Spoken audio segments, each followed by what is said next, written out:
Comment puiser en vous la force de quitter un manipulateur pervers narcissique et surtout de ne pas revenir vers lui?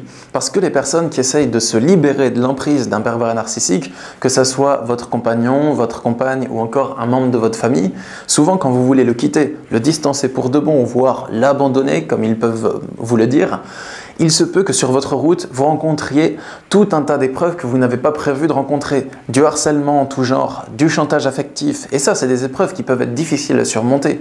Si vous voulez surmonter toutes ces épreuves sans revenir vers cette personne et sans lui donner ce qu'elle attend que vous lui donniez pour vous laisser tranquille, plus ou moins tranquille, il va falloir que vous puisiez en vous une grande force qui vous permettra d'avancer malgré les obstacles, de ne pas revenir en arrière malgré toutes ces tentatives de vous manipuler ou d'influencer votre comportement. Pour moi, le quitter, c'est la seule voie qui mène à la liberté d'esprit parce que tant que vous restez dans un huis clos avec une personne qui a une emprise psychologique sur vous, c'est difficile de se défaire de son emprise. Prendre de la distance avec lui, ça vous permet de prendre du recul sur les choses et de vous retrouver peu à peu votre confiance en soi, une bonne estime de soi, la liberté d'esprit, l'esprit créatif et joyeux que vous aviez avant de rencontrer cette personne. Du coup, le fuir, c'est vraiment une espèce de parcours spirituel, pavé d'obstacles, et je vais vous donner quelques conseils dans cette vidéo pour puiser en vous la force nécessaire pour arriver à triompher de tous ces obstacles. On y va!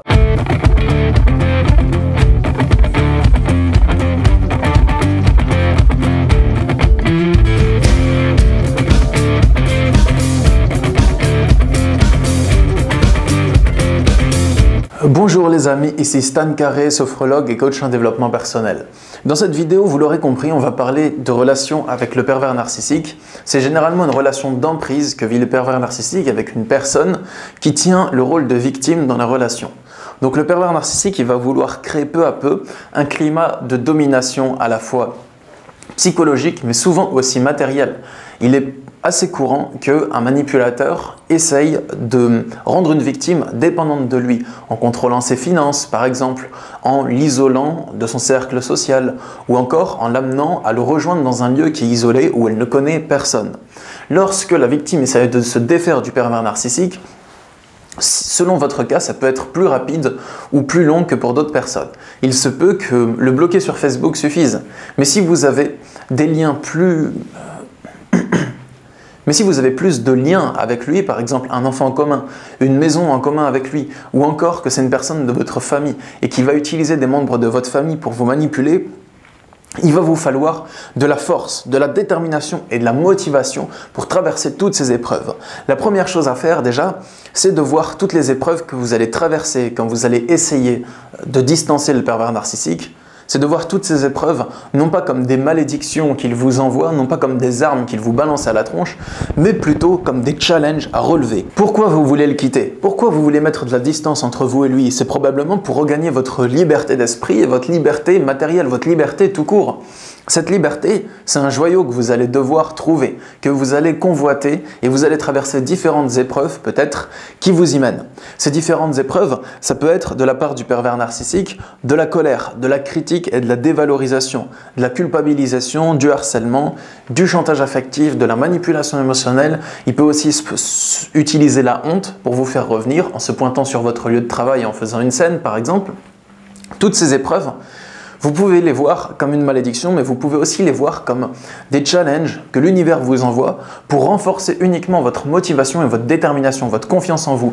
Parce que croyez-moi, si vous vous dites « je vais relever toutes ces épreuves et quoi qu'il fasse, je vais rester sur ma décision de départ, rester stable, ne pas osciller, ne pas revenir vers lui », si vous avez cette mentalité-là et qu'à chaque épreuve, vous appliquez ce que vous avez décidé d'appliquer, que vous restez droit, que vous restez stable, que vous ne cédez pas, il va finir par arrêter un moment. Et vous allez finir par voir que vous êtes capable de faire face à une tempête, sans plier, sans rompre, et rester calme et impassible, telle la montagne face au vent. Et c'est cet état d'esprit-là que je vous invite à cultiver à chaque fois qu'il vous fait des embûches. Le pervers narcissique, c'est donc une personne qui n'est pas très bien dans sa tête, il a un mental qui n'est pas très sain, et il a décidé que vous serez son objet, que vous serez là pour le combler, pour le contenter, pour satisfaire à ses besoins. Et dès que vous essayez de vivre en tant que personne, c'est-à-dire en suivant vos propres besoins, vos propres rêves, envies et désirs, il ne va pas être content, il va vouloir vous récupérer et tout faire pour vous ramener dans ses filets. C'est juste une personne qui a décidé que vous lui appartenez. C'est sa décision, c'est son avis. ne faites pas de cet avis le vôtre. N'adoptez pas cet avis. Si vous croyez que vous lui appartenez, vous allez vous sentir en tort, vous allez vous sentir en faute et coupable dès que vous essayez de le distancer, parce que vous êtes persuadé, autant que lui, que votre rôle est de rester auprès de lui. Donc là, vous jouez un jeu tous les deux. Lui, il joue au jeu du bourreau et vous jouez au jeu de la victime. Tant que vous jouez au jeu de la victime et que vous croyez que votre rôle, c'est de vous sacrifier pour lui, parce que sinon, il va vous taper dessus, par exemple, eh bien, vous jouez son jeu. Et aussi loin que vous vous trouviez de lui sur Terre, votre esprit vous ramènera à retourner à ses côtés. C'est pour ça que la fuite, elle n'est pas seulement physique, elle est aussi mentale. Il faut vous affranchir mentalement de l'autorité que vous vous exercez sur vous-même pour vous obliger à retourner auprès de lui. Lorsque vous essayez de le fuir et qu'il essaye de vous rattraper, peut-être que ça vous met beaucoup de pression, peut-être que c'est malheureux, mais ça sert à rien de vous lamenter. C'est pas en vous lamentant sur votre triste sort que ça fera avancer les choses. Et je dis ça concrètement, je suis d'accord que c'est pas cool ce qui vous arrive, mais ce n'est pas en pleurant sur votre sort ou en restant bloqué dans votre peur que vous allez changer les choses. Si vous n'aimez pas son harcèlement, si vous voulez vous mettre en sécurité et regagner votre liberté, c'est des solutions concrètes qu'il va falloir trouver. C'est des actions qu'il va falloir mettre en place. En gros, il faut vous bouger, les amis. Si vous voulez trouver l'énergie en vous de faire tout ça, il va falloir trouver le chemin d'accès à la détermination dans votre cœur. La détermination, c'est l'énergie du challenge, où vous savez que peu importe les difficultés que vous allez rencontrer sur votre chemin, ce sera juste des obstacles que vous allez surmonter pour arriver au résultat final. Et il faut trouver le chemin d'accès dans votre cœur où vous pouvez débloquer l'accès à la détermination. Certaines personnes, par exemple, se sentent déterminées dès qu'elles sentent que ce qu'elles font, c'est légitime, qu'il n'y a aucune culpabilité à éprouver. À partir du moment où elles arrêtent de culpabiliser, elles sont déterminées, elles peuvent traverser tous les dangers, soulever des montagnes, leur esprit devient droit et inflexible. D'autres personnes sont particulièrement déterminées quand elles sentent qu'il y a une urgence à la situation. Et ça vous le fait peut-être, surtout si vous avez l'habitude de procrastiner. Est-ce que ça vous est déjà arrivé de devoir terminer un travail en quelques heures à peine, que vous sentez qu'il y a une urgence de dingue à réussir ce challenge, et à ce moment-là, vous êtes ultra concentré, ultra déterminé, rien ne peut vous arrêter et vous êtes totalement immergé dans ce que vous faites. Des fois, l'urgence de la situation, si vous comprenez qu'en restant avec cette personne, vous vous mettez vraiment en danger, que chaque jour qui passe vous rapproche un peu plus d'une situation de précarité, si vous comprenez ça, vous pouvez sentir une urgence que vous avez à vous en sortir tant qu'il est encore temps, parce que si vous attendez ne serait-ce qu'un jour de plus, ce sera encore pire et encore plus dur de faire le chemin dans le sens inverse. Deuxièmement, je vous invite, une fois que vous avez trouvé l'accès à la détermination dans votre cœur, je vous invite à booster vos capacités de faire face aux conflits. Souvent, vous n'osez pas désobéir aux manipulateurs pervers narcissiques parce que vous avez peur d'un conflit. Vous avez peur qu'ils vous crient dessus, qu'ils vous rabaissent, qu'ils vous culpabilisent. Et ça vous paralyse. Donc, vous vous comportez comme ils souhaitent parce que sinon, il se met en colère contre vous et vous passez un sale moment. Tant que vous avez cette peur, il peut vous manipuler très facilement. Il suffit juste que vous lui désobéissiez, il vous crie dessus et vous lui obéissez à nouveau. Donc, il fait ce qu'il veut de vous, vous êtes son jouet. Et vous êtes son jouet parce que vous voulez bien l'être et parce que vous laissez ce jeu, inconsciemment bien entendu, mais parce que vous laissez ce jeu se perpétuer. En vous, vous avez les capacités de faire face au conflit, vous avez les capacités de rester debout quand quelqu'un vous crie dessus, vous avez les capacités de rester silencieux quand quelqu'un vous fait des reproches et de ne pas les écouter. Vous avez ce genre de capacité. Et je vous invite à les utiliser, non pas pour endurer quelque chose qui est très mauvais pour vous, mais plutôt pour affronter une épreuve qui vous mènera vers la libération, pour affronter une épreuve difficile à traverser, et qu'une fois que vous l'avez affrontée, vous amorcez un changement important dans votre vie. Troisièmement, c'est quelque chose de très important, si vous voulez de l'énergie pour quitter quelqu'un qui va vous poursuivre et vous harceler, cherchez du soutien. Tout seul, vous avez peut-être l'impression d'être faible et isolé, surtout que le manipulateur n'hésite pas à utiliser de ses contacts, à utiliser des gens qu'il connaît pour vous faire passer des messages, pour vous dire de revenir par exemple. Donc ça pour moi c'est quelque chose de clé, c'est quelque chose qui est très important. Entourez-vous, contactez vos amis même si vous ne leur avez pas parlé depuis longtemps, essayez de les recontacter, expliquez-leur ce qui vous est arrivé, demandez-leur du soutien moral. Contactez votre famille, allez habiter chez quelqu'un, allez même habiter en colocation, je ne sais pas, mais faites quelque chose pour être entendu, soutenu. Vous pouvez aller voir un psychologue par exemple qui va vous comprendre et vous conseiller, une assistante sociale ou une avocate, mais il faut que vous voyez que vous n'êtes pas seul dans votre situation, qu'il y a des gens qui sont de votre côté et qui sont prêts à vous soutenir et qui sont prêts à vous dire que ce que vous vivez actuellement, c'est pas bien, c'est pas normal et que vous n'avez pas à vivre ça. Il faut que vous voyez que vous n'êtes pas seul dans votre situation. Et dernièrement, quatrièmement, je veux vous inviter à renforcer votre réalité objective des choses. La réalité objective, c'est quand vous voyez les choses telles qu'elles sont et non pas telles que vous croyez qu'elles sont.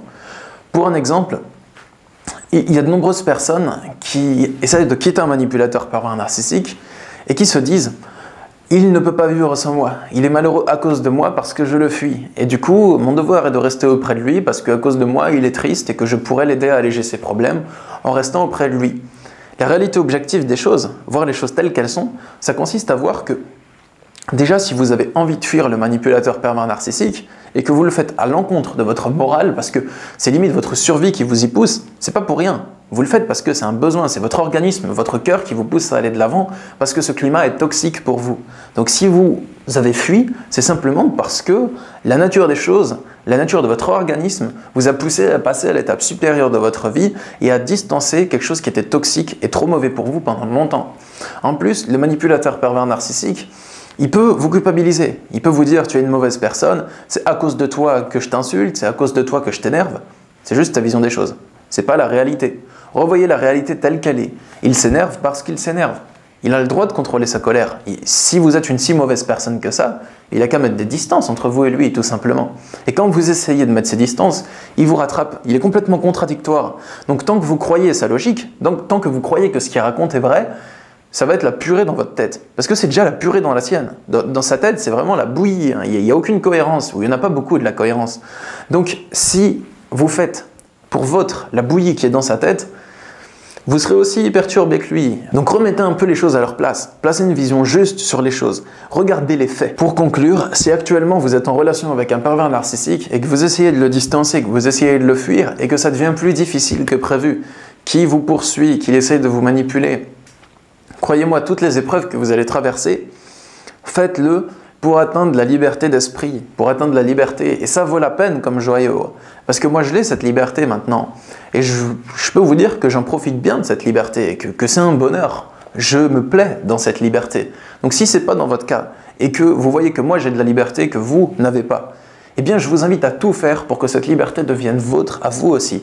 Vous avez le pouvoir de le faire. Il suffit juste de vous entourer des bonnes personnes et de persévérer, de vous mettre en sécurité. Si cette vidéo vous a plu, n'hésitez pas à la partager avec les personnes que ça pourrait aider, avec vos proches, que cette vidéo pourrait soutenir. Je vous invite aussi à vous abonner à ma chaîne YouTube pour ne pas manquer mes prochaines vidéos sur le sujet ou sur la psychologie ou le développement personnel. Et sachez que je suis disponible en consultation de coaching, que ce soit par téléphone, par Skype en vidéo ou bien directement à mon cabinet. Vous pouvez me contacter, il y a le lien dans la description, le lien de mon site masophrologie.fr. Je vous souhaite une bonne journée et je vous dis courage. Au revoir.